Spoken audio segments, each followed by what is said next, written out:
മൂന്നാർ ചിത്തിരപുരത്ത് അയൽവാസിയുടെ വീട് അപകടാവസ്ഥയിലാക്കി കിണർ നിർമ്മിച്ച റിസോർട്ട് ഉടമകൾക്കെതിരെ റവന്യൂ വകുപ്പ് നടപടിയെടുക്കുന്നില്ല. ദുരന്ത നിവാരണ നിയമപ്രകാരം നടപടിയെടുക്കാമെന്ന് August 13 Devikulam sub collector report നൽകിയിട്ടും ജില്ലാ ഭരണകൂടം അനങ്ങിയിട്ടില്ല. നീതി തേടി ഓഫീസിൽ കയറിയിറങ്ങുകയാണ് ഐഷ ഷാഹുൽ എന്ന വയോധിക. കഴിഞ്ഞ മെയ് മാസത്തിലാണ് ഐഷ ഷാഹുലിന്റെ വീടിന് സമീപത്ത് മൂന്നാർ പാലസ് എന്ന റിസോർട്ടിന്റെ ആവശ്യത്തിനായി കിണർ കുഴിക്കുന്നത്. ഐഷയും കുടുംബവും വീട്ടിലില്ലാതിരുന്ന സമയത്തായിരുന്നു മണ്ണുമാന്തി യന്ത്രം ഉപയോഗിച്ച് 50 അടി താഴ്ചയിലുള്ള കിണറിന്റെ നിർമ്മാണം. വീടിനോട് ചേർന്ന് മണ്ണു മാറ്റിയിരിക്കുന്നത് 3 മീറ്റർ താഴ്ചയിലാണ്. ഇതോടെ വീട് പൂർണ്ണമായും അപകടാവസ്ഥയിലായി. പള്ളിവാസൽ പഞ്ചായത്തിലും വില്ലേജിലും പരാതി നൽകിയിട്ടും അധികൃതർ തിരിഞ്ഞു നോക്കിയില്ല.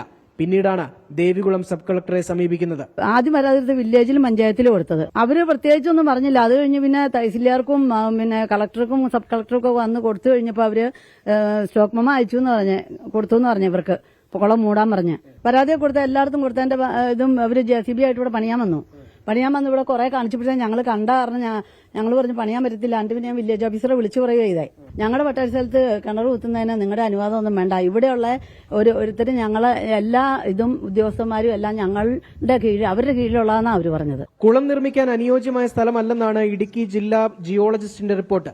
അശാസ്ത്രീയമായി നിർമ്മിച്ച കുളം മൂടണമെന്ന ദേവികുളം തഹസിൽദാരുടെ റിപ്പോർട്ടും നിലനിൽക്കുന്നുണ്ട്. അതേസമയം ജില്ലാ കളക്ടറുമായി സംസാരിച്ച് എല്ലാ പ്രശ്നങ്ങളും പരിഹരിച്ചുവെന്നാണ് റിസോർട്ട് അധികൃതരുടെ മറുപടി. മഴക്കാലത്ത് സോയിൽ സ്വീപ്പേജ് ഉണ്ടാകാൻ സാധ്യതയുണ്ടെന്നും അതുവഴി ഈ മണ്ണിടിഞ്ഞേക്കാമെന്നും ജിയോളജിസ്റ്റിന്റെ റിപ്പോർട്ടിൽ പറയുന്നുണ്ട്. ഇനിയും നടപടി വൈകിയാൽ ഈ കുടുംബം നേരിടുന്നത് വലിയൊരു ദുരന്തത്തെയായിരിക്കും. രാഹുൽ വിജയൻ, 24 ഇടുക്കി.